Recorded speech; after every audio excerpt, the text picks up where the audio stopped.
dans la communauté de l'église Liloba Nzambe, cellule numéro 1 du quartier Petro-Congo à Masina, Kinshasa, République démocratique du Congo, un moment significatif a été vécu le dimanche 24 mars 2024. Ce jour a marqué le premier culte célébré dans un édifice magnifique, fruit de plusieurs années de construction. Alors, qu'en est-il important de construire à Dieu un édifice? Y a-t-il une récompense pour cela? Installez-vous confortablement et visionnez la vidéo jusqu'à la fin pour bien comprendre le contenu. Dans l'enseignement de Jésus-Christ à ses disciples, il est proclamé que lorsque même 2 ou 3 personnes se réunissent en son nom, sa présence est assurée parmi eux. Ce rassemblement n'est pas simplement une réunion physique, mais une communion spirituelle qui transcende les individus pour former un seul corps, le corps du Christ, ou l'épouse de Dieu. Ainsi, chaque lieu où ces fidèles se réunissent devient une maison de l'Éternel, portant en esprit le nom de Dieu lui-même, bien que ce nom est non inscrit physiquement sur les murs. Ce sanctuaire devient alors un lieu divin, un espace sacré où les fidèles se rassemblent pour adorer et louer leur Créateur.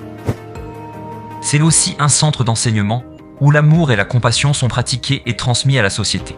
Les fidèles, ainsi les serviteurs de Dieu, forment une équipe dévouée, chacun contribuant au bon fonctionnement de ce lieu saint, comme il était jadis dans le temple ancien. Les membres de cette communauté prennent soin de leur lieu de culte, apportant des offrandes, des dîmes et des prémices à Dieu. Ils se soutiennent mutuellement, fraternellement et s'engagent dans des actions bienveillantes envers les autres, qu'ils soient internes ou externes de la communauté.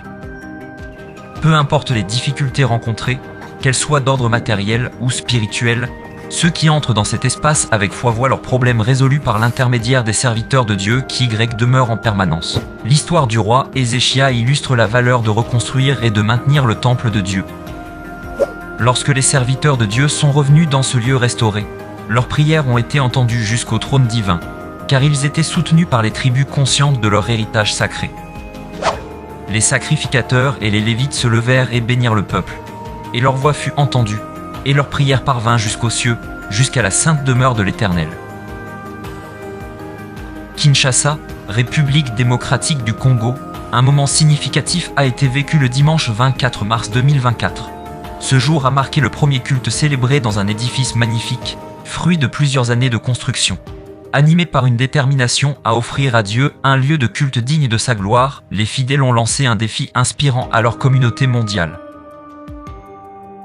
Ils ont démontré qu'il est possible de bâtir des lieux de culte exceptionnels, répondant aux normes architecturales modernes, grâce à la volonté manifeste des serviteurs de Dieu. Sous la direction du prophète Condé-Mpolo Dominique, ce culte inaugural s'est déroulé dans une ambiance empreinte d'émotion et de fierté pour tous ceux qui ont contribué à la construction de cet édifice majestueux. Félicitations à la communauté de fidèles de Masina pour cet accomplissement remarquable, qui témoigne de leur engagement envers Dieu et leur désir de lui offrir le meilleur. Puissent les jeunes révolutionnaires de la sainte doctrine Bwai Bina Liloba Nzambe inspirer d'autres fidèles à suivre cet exemple, afin que le culte de Dieu se déroule dans des conditions optimales partout où l'Église, la parole de Dieu, est implantée.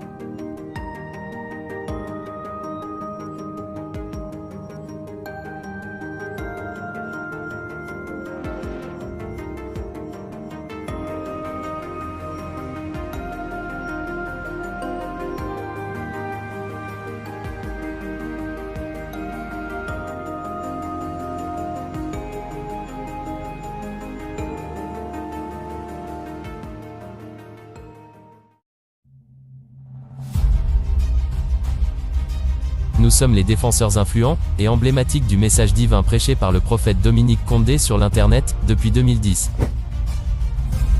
Nous, étant les jeunes révolutionnaires de la Sainte Doctrine, nous avons créé des plateformes sur Internet pour ne parler que du bien de la Sainte Église et débattre sur certains points difficiles de cette doctrine qu'on ne comprend pas facilement. Voilà pourquoi, nous publions régulièrement des vidéos bien conçues et illustrées pour faciliter la compréhension d'un chacun. Vous pouvez utiliser ces vidéos comme élément de défense face aux non-croyants. N'hésitez pas de la partager à vos proches, liker et aimer ces articles.